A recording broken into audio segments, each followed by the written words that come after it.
Okay, so you find yourself having to light a large environment like a restaurant with limited lights, limited budget, and limited time. I think it's something that a lot of us as independent filmmakers are going to encounter when we're shooting narrative work and even commercial work, let's be honest. And it's just one of those things that I want to show you how I kind of got around one of the challenges there, and hopefully that serves as kind of a springboard of inspiration for you if you're out there with an upcoming project. I also want to say one note about this is for a movie that I shot that is coming out. It hasn't come out yet.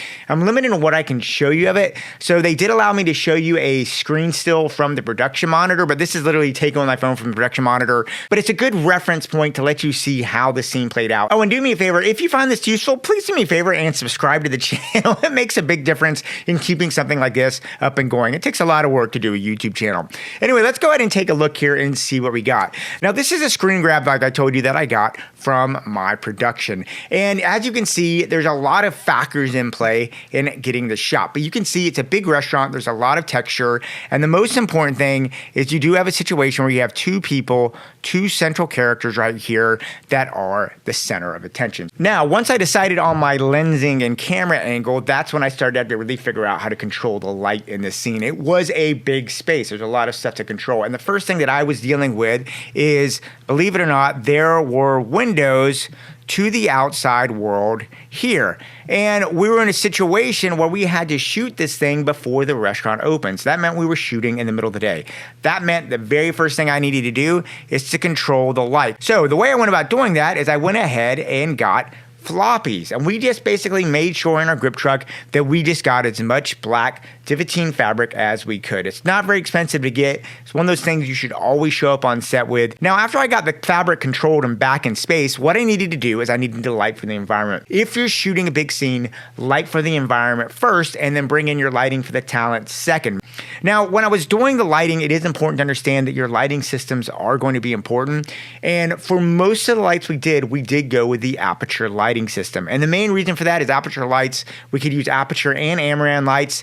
They're affordable, but more importantly, they had this Sidus link, which let us control multiple lights on one app, which was very, very important when we're dealing with big space because you want to be able to dial that in and pull back up. That being said, we just really didn't have enough aperture lights to light this big enough a space. And I would say this, if you don't have enough lights, bring in what you have. We had some Godox tubes and we had some old RE Fresnels that we had that we were able to use. Okay, so here's how I went about getting the environment lit for the shot. And you can see it took a lot of little different lights to kind of build this up and do it.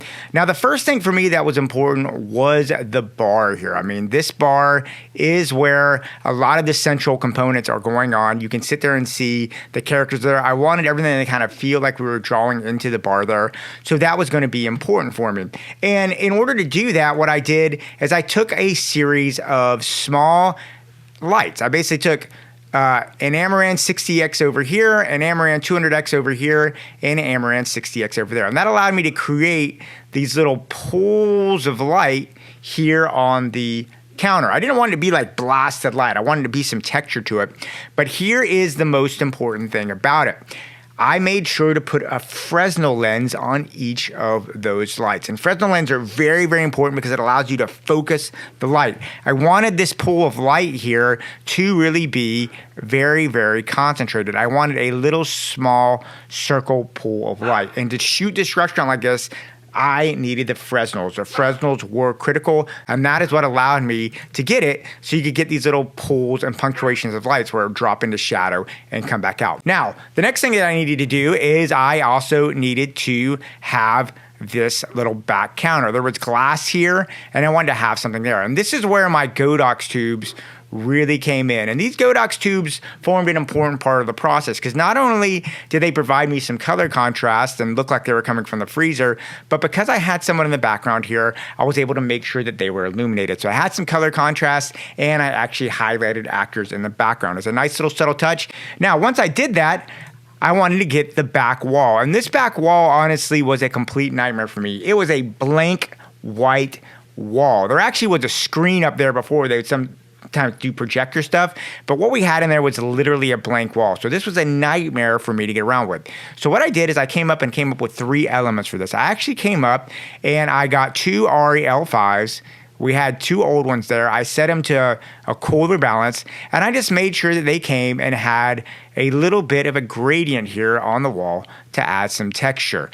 And then the next thing that I did is I took an Aperture 600D with a spotlight attachment, and I put a gobo in here. And what that gobo did, it allowed us to get this little lightning pattern on the wall. And this little lightning pattern was important for the director because it represented some conflict that the characters had. This is kind of a lot of electricity, quote unquote, takes in the scene. So the director liked some symbolism of this. So we had this texture here on the wall. And the best part about that is it just kind of took this completely blank, boring wall and made some shape to it and made it a little more interesting.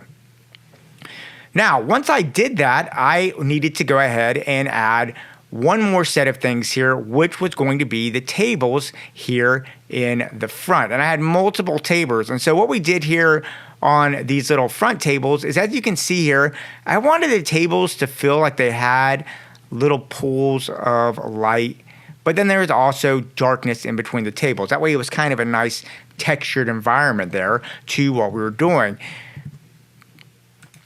And the one I did it is for the front tables that are closest to them. We had two Aperture 60Xs that we were able to use, and we were able to spotlight in those Aperture 60Xs. And then, to be honest, with these two tables here in the foreground elements, because we didn't have enough lights, I literally just used little small spotlights that were practical lights in the restaurant and pointed them, got on a ladder and pointed them on the table and did it. And that allowed me to be in a situation where I could get these nice feels, pools of light here, and get the texture on there.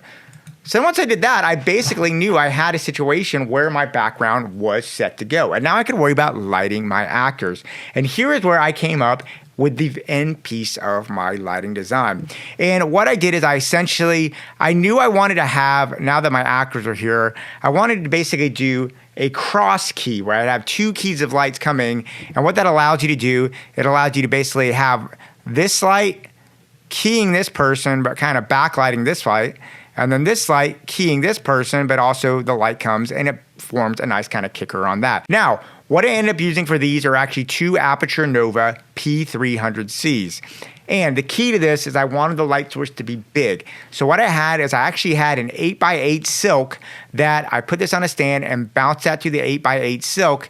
And over here, I was going to make this a little punchier. So I took an Aperture Nova and I put it through a 4x4 silk. And what this allowed me to do is it allowed me to shoot this light over here, and I could get her in this kind of nice soft key. And it also branched off and provided this back, and then vice versa. So putting it through this silk was very important. But as you know, having a big light source like this spreads light everywhere. So I needed to control it. And that's where coming in with floppies became very important. So in addition to 8x silk, I had one more set of flags. I took an 8x8 flag here, and I just put it here so that this light that was coming off would not contaminate all this area. I didn't want this light to mess that up. I just wanted the light to spread and start like that. So having a flag there was very important. The same thing over here. There was this column right here. I didn't want this light to come out and spread into the column. That's not what I wanted. But I did put a 4x4 floppy there because I did want some of the light to spread out behind and maybe touch the back of the restaurant right here. And so what you can see is I made sure to keep the light off of this place and this place by doing it, but I did allow a little bit of the light to hit the side of the chairs. You see how the chairs here have a little wrap? That was by putting a flag in between there and controlling the light. So it's a big light source, but it's controlled and very, very important. And then really the last thing that I did is, you can see here the cross key. You can see this light coming over here and hitting there. You can see this light coming over here. And I just wanted a little more shape on her. So then really the last thing I did is I knew I had this 200X above the bar with a Fresnel that was kind of hitting him or hitting the bar here. And so what I did is I just took a white small bounce board and I just put a small white bounce right here. And that light bounced up here.